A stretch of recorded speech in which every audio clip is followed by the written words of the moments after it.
শরীয়তপুরের নড়িয়া উপজেলায় 40 দিন ধারাবাহিকভাবে জামায়াতে নামাজ আদায়ের প্রতিযোগিতায় বিজয়ীদের মাঝে পুরস্কার বিতরণ করা হয়েছে।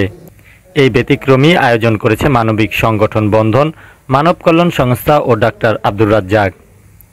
বৃহস্পতিবার 26 জুন বিকাল 3টায় নড়িয়া উপজেলার অডিটোরিয়ামে আয়োজিত অনুষ্ঠানে শতাধিক শিক্ষার্থী অংশ নেয়। তাদের মধ্যে থেকে যারা নিয়মিতভাবে 40 দিন 5 ওয়াক্ত জামাতে নামাজ আদায় করেছে তাদের হাতে সনদপত্র, ক্রেস্ট, বই, চাবির রিং, কলম এবং অন্যান্য উপহার সামগ্রী তুলে দেওয়া হয়।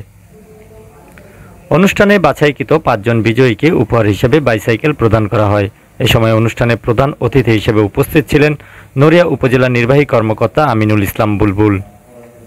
তাছাড়া অনুষ্ঠানে বিশেষ অতিথি ছিলেন উপজেলা স্বাস্থ্য ও পরিবার পরিকল্পনা কর্মকর্তা ডাক্তার মাহফুজুর রহমান। অনুষ্ঠানের উদ্যোক্তা ডাক্তার আব্দুল রাজ্জাক বলেন, এই উদ্যোগের উদ্দেশ্যেও নতুন প্রজন্মকে নামাজের প্রতি আগ্রহী গড়ে তোলা এবং ধর্মীয় মূল্যবোধের উৎসাহিত করা। তিনি ভবিষ্যতেও এমন আয়োজন অব্যাহত রাখার প্রত্যয় ব্যক্ত করেন।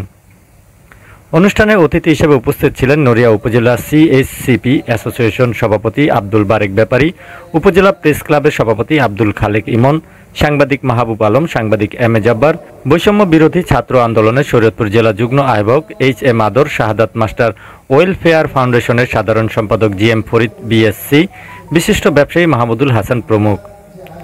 এ সময় সংগঠনের নেতৃবৃন্দরা বলেন, এটি শুধুমাত্র একটি প্রতিযোগিতা নয়, বরং নামাজের গুরুত্ব বোঝানোর একটি সুন্দর মাধ্যম।